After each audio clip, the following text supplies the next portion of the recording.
contextualization is the piece itself.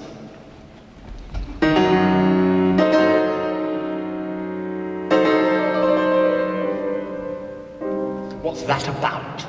Well, it's about diminished sevenths, rather like the Debussy preludes I played yesterday were about augmented fourths. And I think that is contextualization too. It's within music itself. It's within the pith of music. It doesn't stray outside it. But essentially, the process is the same. So, we can treat this piece of Liszt like a Beethoven sonata, or we can treat it like a piece of musical impressionism. So, let's begin. The opening is extraordinary. It's pentatonic. Liszt chooses to write a 5-note scale that immediately removes it from Western willfulness. We're not really in the presence of a major or minor scale. We're in the presence of a pentatonic scale. And those glorious Debussyan harmonies at the end, when the main theme is decorated with pentatonic scales. Those lovely bell-like pentatonic scales, where Debussy comes from. The arabesques come to mind, don't they? So, you, as the performer, need to know that that is a pentatonic scale. And you need to intellectualize why. Well, because this picture is unearthly. It has no gravity.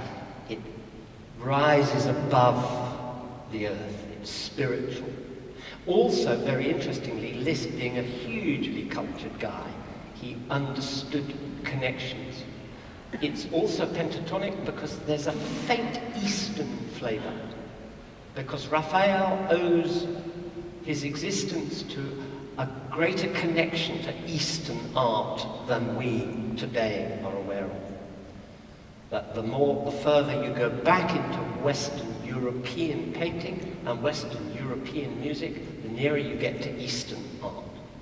And so we get this fluctuation, we get this ambiguity at the center of this piece. What is it in the 19th century? How can we relate to something so many centuries ago? Okay, let's start.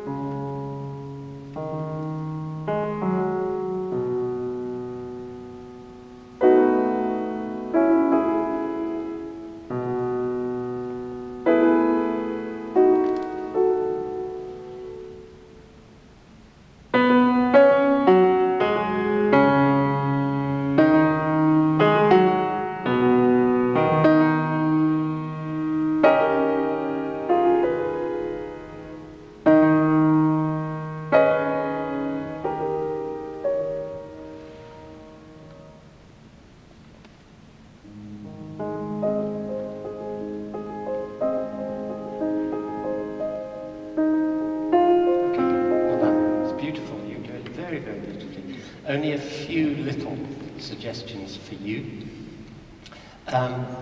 Also, as performers, and when we prepare this, we need to understand why Liszt has written the rhythm as he has. If you don't know this piece, and indeed if you do know this piece, it's very difficult to get off the suggestion that it's in 2/4. Ti-da, ti-da, tum, ti-da-da-tum. But it's actually in 6/4, and it begins after a crotchet rest, after a quarter note rest. It begins on a weak beat.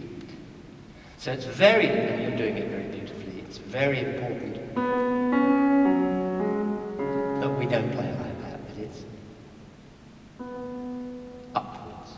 The other point I wanted to make was when he turns his piano dolce into mezzo forte, you're very dutifully playing mezzo forte, but I wonder what it is you're feeling about that mezzo forte. He then plays it in octaves.